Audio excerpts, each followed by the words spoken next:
Ingeta Matondo. Kombo na ngai Mfumutsaku, j'espère binotu bolandaka réflexion. Boye binga déjà nasi bomona ngai. Na kaka pona répondre na mutuni ya semaine en tout cas penza bolimbisanga na zwaki tante. Nazaki na tamu ke semaine on surtout mais na sali effort lelo quand même na pesa ta moi et ya nonanga selo mutuni utokoleka na semaine. Oyo mwana mwasi moka ya kutuna conseil ki asinga conseil ke ba famille ya fiancé na balingi yeti balingi te mwana banga bala eme mobali ye alingi mwasi na ye abiki ya kobala ye kaka ndeka na lobaki ya l'autre fois ki epona nini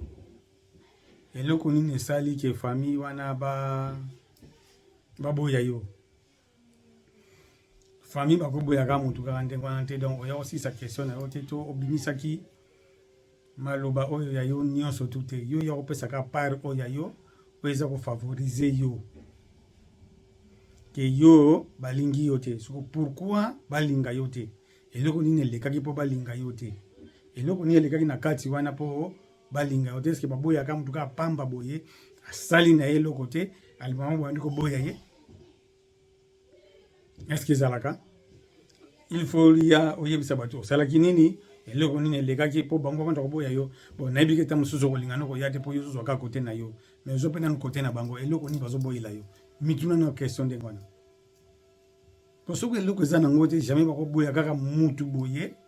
osali eloko te bango bandi koboya yo donc tant bazoboya yo donc il y a quelque chose ozo bomba na sima bon tant que conseil na kopesa ka conseil ki ndenge mobile na zolo bake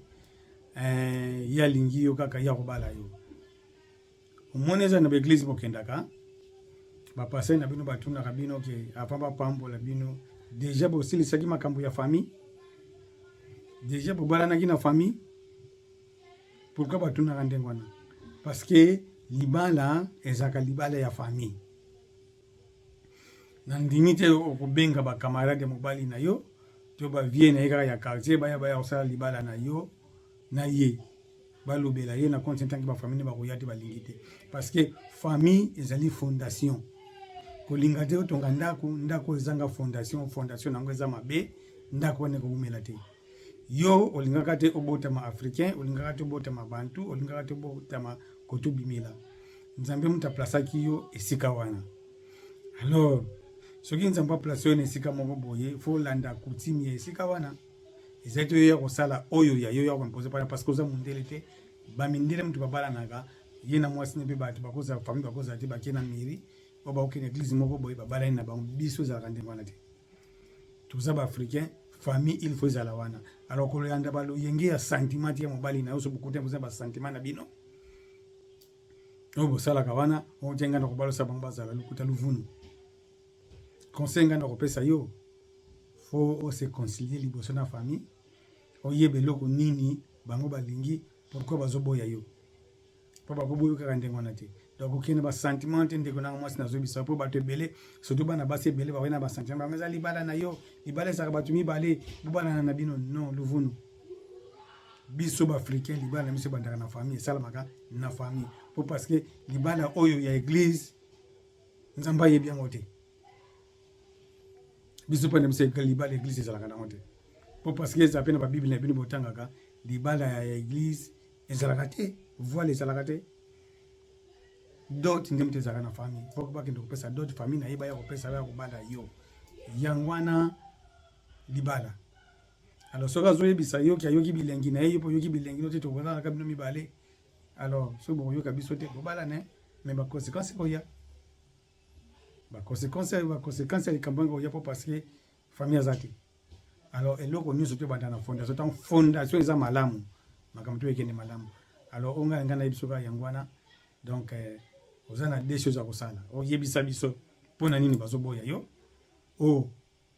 bo se concilier pour sala libala conseil ngana peso yangwana Service traiteur MM Service traiteur. Nos services, vos services. Mariage, anniversaire, baptême, chez vous, chez nous, partout, avec MM Service Traiteur.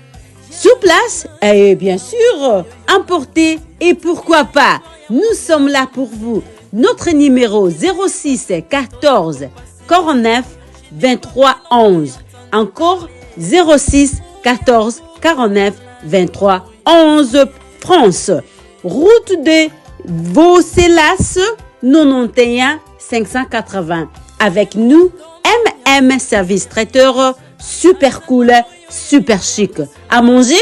à boire, à grignoter. Chez nous, bien sûr, soyez là, bienvenue chez nous. Bon appétit et à tout à l'heure.